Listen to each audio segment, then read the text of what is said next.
Il était une fois, dans un petit village niché au cœur des collines verdoyantes du Ghana, en Afrique de l'Ouest, un pasteur nommé Kwame. Kwame était un homme pieux, respecté de tous pour sa foi inébranlable en Dieu. Le village s'appelait Akwasi, un endroit où les habitants vivaient modestement de l'agriculture et de la pêche dans la rivière voisine.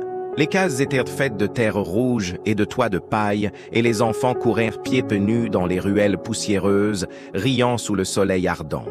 Mais la pauvreté régnait. Les récoltes étaient maigres à cause des sécheresses récurrentes, et les maladies emportaient souvent les plus faibles. Kwame, avec sa Bible usée à la main, prêchait chaque dimanche sous l'ombre d'un grand baobab, rappelant à ses fidèles que Dieu pourvoyait toujours aux besoins de ceux qui le suivaient avec un cœur pur.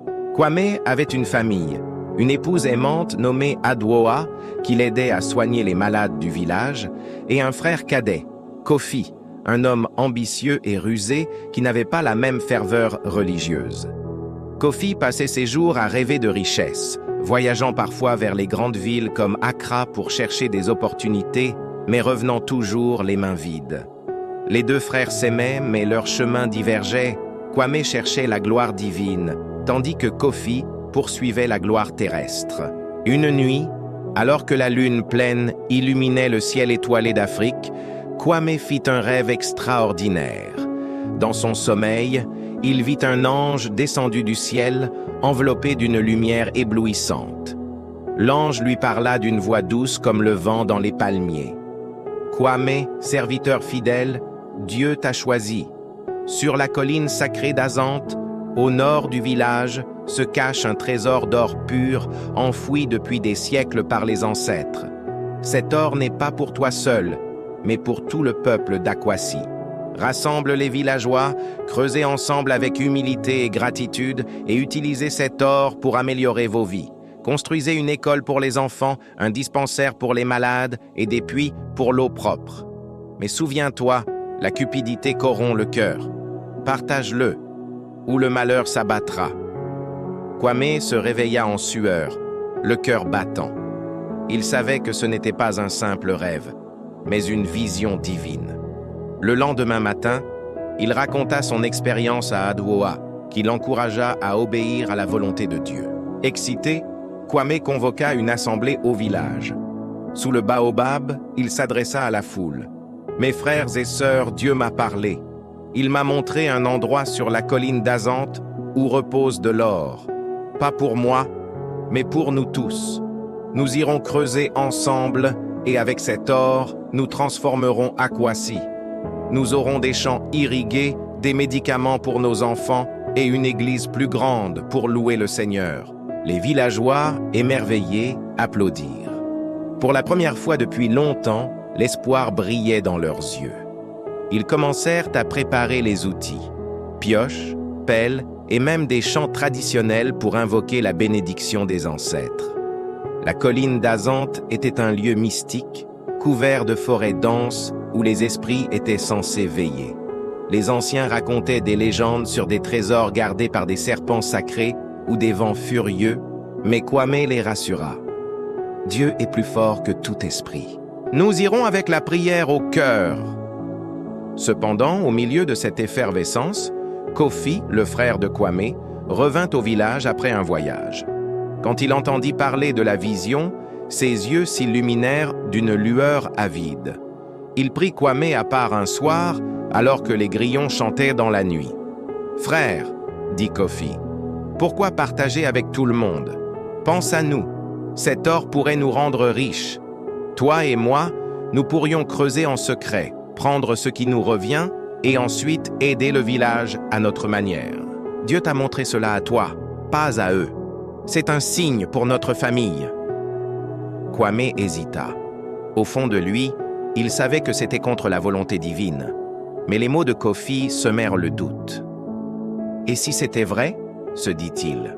« Avec cet or, je pourrais aider Adwoa et nos enfants d'abord, puis le reste du village. » La tentation grandit comme une mauvaise herbe dans un champ fertile. Au lieu d'obéir à la vision, Kwame décida de trahir sa promesse. Il annonça aux villageois qu'il avait besoin de temps pour prier seul et reporta l'expédition. En réalité, il prépara un plan avec Kofi.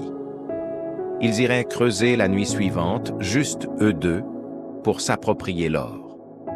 La nuit venue, sous un ciel nuageux qui cachait les étoiles, les deux frères se faufilèrent hors du village. Ils portaient des lanternes à huile, des pioches et des sacs en toile.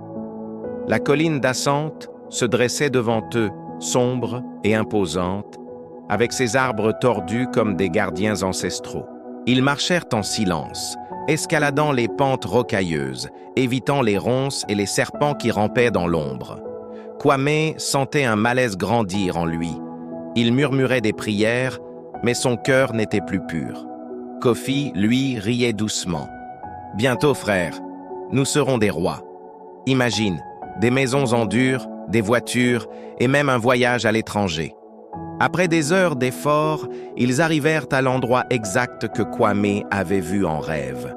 Une petite clairière entourée de rochers moussus, près d'un vieux arbre centenaire, dont les racines formaient comme une porte naturelle vers le sol. Ils commencèrent à creuser avec ardeur. La terre était molle au début, imprégnée de l'humidité des pluies récentes. Bientôt, leurs pioches heurtèrent quelque chose de dur. Excités, ils accélérèrent. Des pépites d'or apparurent, brillantes sous la lueur des lanternes. « C'est là !» hurla Kofi. « Nous sommes riches !» Ils remplirent leurs sacs, riant comme des enfants, oubliant toute prudence. Mais soudain, un grondement sourd se fit entendre, comme si la terre elle-même gémissait. Kwame leva les yeux. « Attends, frère, quelque chose ne va pas. » Avant qu'il ne puisse réagir, le sol trembla violemment. Les racines de l'arbre craquèrent et une faille s'ouvrit sous leurs pieds.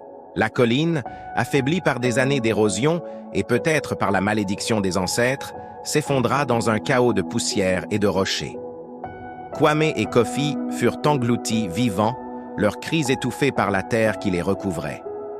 L'or qu'ils avaient tant désiré devint leur tombeau. Le lendemain matin, les villageois, inquiets de l'absence de Kwame, partirent à sa recherche.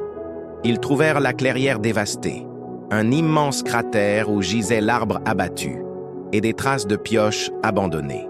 Adwoa pleura amèrement, comprenant que son mari avait succombé à la cupidité.